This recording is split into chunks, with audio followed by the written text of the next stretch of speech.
Hello. In the spirit of going on a vacation to Florida, I thought it would be fun to talk about some tips that I have for traveling as a reader. I know that a lot of people get nervous to travel with physical copies of books, things like that. I am somebody who much prefers physical copies of books, so I tend to travel with them. So hopefully I have some good tips for you. I'm very experienced in traveling with books. I obviously have many books. I have many more hung up in various places that you cannot see behind me, but I do tend to travel with multiple books just so I have options, and because sometimes I am a faster reader than I expect to be and things like that. So I'm going to tell you some nice little tips that hopefully help you the next time you're traveling with books. Okay, so this first tip is going to be for traveling with physical books. I believe let me look at my notes. My second tip also is for taking physical books with you. The rest of them are just kind of other tips for readers in general. But my first tip is packing your physical books in your checked bag. I oftentimes bring a checked bag with me when I'm going on a vacation somewhere because I like to have extra room in case I buy things and bring them home. I tend to be an overpacker, so I have a nice big suitcase that I can put my things in. When I bring my physical books with me, I will either wrap my clothes around them, so it gives a little bit of cushion. So you could take a shirt, lay your book on the open shirt, and roll the shirt around the book. And you could do that with a couple shirts, give some padding to the book.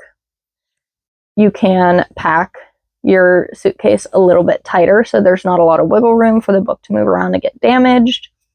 Something else I like to do sometimes is do a layer of clothes, put my books on top of those, and then do another layer of clothes. That way they're not bouncing all over the place, they're not hitting into each other. It just gives a little bit of extra cushion for the physical books that you carry. You can also get some luggage that will have extra little zippered pouches and things like that. I do have a suitcase that has one of those, so you can use those zipper pouches to put your books in, and then they're not going to be sliding around in your suitcase and things like that. I tend to try not to put books in my checked bag, but sometimes you just have to. I will bring 3 to 5 books with me, depending on the length of my vacation. If I have a lot of free time, I'm going to be reading a lot. So I tend to go through more books than I would normally. Not so much anymore since my previous job and all of the impacts to my head that I received. I used to be a very, very fast reader. It's slowed down a little bit. I'm still recovering from some concussions, so we're taking it as we get it. But I tend to bring maybe 3 to 5 books with me for a longer vacation, 7 or more days. A shorter vacation, a 4 to 5 day vacation, I'll bring 1 to 3 books with me, typically. But if you want to put your physical books in your checked bag, that is my biggest tip, to use your clothes to cushion it. My next tip is also for physical books and how to bring those. So we'll go to that one next. My next tip for bringing physical books with you is to put all of your books in your carry-on. I don't know if it's the same for every flight company, whatever, but the planes that I typically fly on, you can have a carry-on and a purse. So that can, a carry-on to go up in the top part, and then a purse. They call it purse, but you can have like a book bag, anything that will fit underneath the seat in front of you. So I typically bring like a duffel bag and a book bag because I put my laptop and things like that in my carry-on. I don't trust that stuff in my check bag. That stuff is very expensive and important to me, so not storing any of that in my check bag. So typically I will have a duffel bag.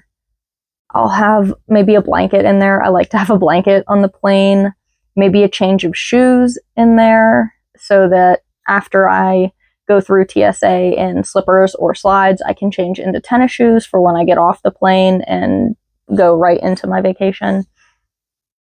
I normally will put my physical books in my book bag. So my book bag typically has my laptop, my mouse, and my books, and maybe some snacks, depending on what the airport allows. I know in the US they're a little bit picky, so I'll usually leave extra room and I'll get snacks at the airport. I typically go to the airport really early because I'm insanely anxious and nervous about missing my flight. So I tend to sit in the waiting area and read until it's time for me to get on my plane. I can usually fit like 3 or 4 books in my book bag. Sometimes I'll put some books in my duffel too, but if you're hoping to just store a few books to bring with you, throw them in your book bag or your other carry-on. It ensures that they're not going to get thrown around by anybody. They're really easy to bring through TSA. You can normally bring them to other countries with you that way. Definitely check your airport/country website for rules on that. Some stuff isn't allowed for some reason. Some stuff is allowed. I'm not going to tell you what is and is not allowed, but I know personally, I'm usually okay bringing that stuff in my carry-on with me. So if you're only bringing a few, toss them in your carry-on. TSA just does not care about them. My next tips are for other kinds of things, not specifically physical books. So we'll get a little more into that next. This first one can go for physical books or otherwise. Limit yourself to what you're bringing.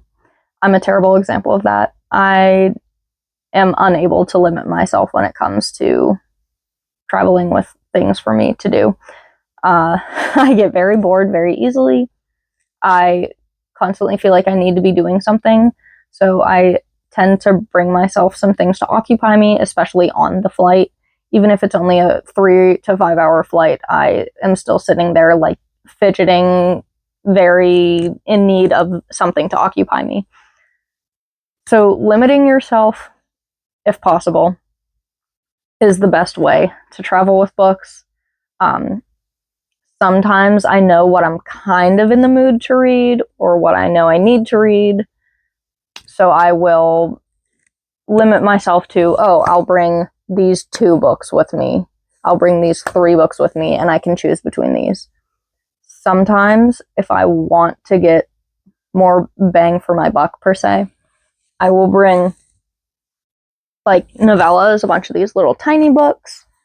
You can also bring, oh gosh, can I get that back in there? Okay. I don't know if I really have any right here, but you can bring the books that will be like collections of short stories or collections of novellas. That is a really good way to bring more than one with you. I know they're not separate books, but they're separate stories, so it kind of feels like you're jumping around to different ones.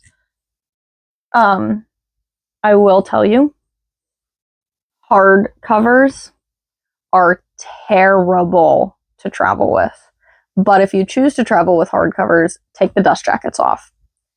You don't want them ripped, destroyed, just trust me. Paperbacks are super easy to travel with because they bend. They are easy to slide into a spot in your bag. If they get like jostled, they can bend a little bit and it won't hurt them. Your hardcovers, you don't want them to do that. So try to bring paperbacks with you if you can, just to limit the amount of damage being done to your books while you're reaching your destination. That's pretty much all for that one, I think. Next, we're going to talk about specifically non-physical forms of books. So we'll jump into that. This next one is kind of short and simple, but it can take time. Audiobooks. If you're taking them on a plane specifically, you have to download them to be able to listen to them on the flight unless you pay for in-flight Wi-Fi, which I'm never going to do. And I'm not very much an audiobook person, so not so much a tip for myself, but a tip for others. Download some audiobooks. Listen to some audiobooks while you're reaching your destination. If you're on a road trip, listening to audiobooks in the car while you're driving, that's a really good way to still consume books while using your time efficiently to do so. Once again, I'm not very much an audiobook person, so I tend to just listen to music on road trips if I'm the one driving. If I'm riding in the car, I will read in the passenger seat, but I also get car sick very easily when I do that, so I have to kind of decide if my body will allow me to do so. Sometimes if I take some like motion sickness meds before I leave, it makes it a lot easier. I get chronic migraines, so I have like a migraine cap that squeezes your head. That tends to help me not get car sick reading in the car. Big tip. If you also get headaches from reading in the car, try a migraine cap. It might help because it helps me. But yeah, that's kind of the gist of that one. This one was a really short one, but the next one I think is the biggest tip that I can give for traveling with books. So the long-awaited number one tip. My number one tip for traveling with books is to get an e-reader or bring an e-reader that you already have. If you're just going on one trip, don't buy a whole e-reader just for that trip. Don't use all that money. But if you have an e-reader, load your e-reader up with books and take that with you. It's very thin, so you can pack it really quick. You can fit so many books on an e-reader that will not take up a lot of space in your bag. So I think I have about 100 books on my Kindle right now. When I go to Florida, this Kindle is 100% coming with me.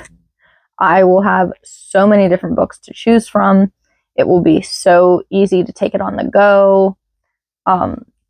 During my trip, I believe, the vlog will be out by the time you see this. So you will see all the things that I do in Florida, but we are going because my boyfriend scuba dives and he's going on this like multi-day scuba diving adventure.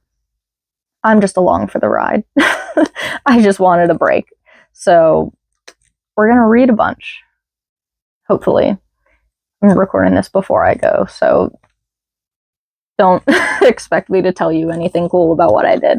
But my e-reader will be going with me.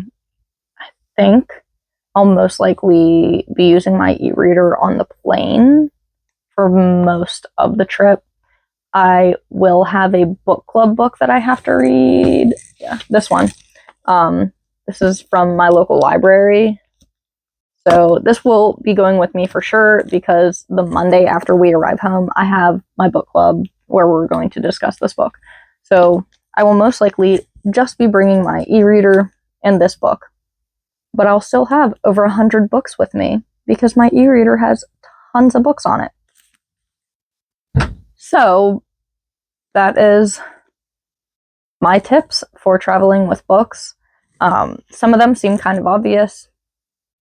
Sorry about that if you were looking for anything groundbreaking, but these are the things that I typically try to follow when I'm traveling. That's pretty much it.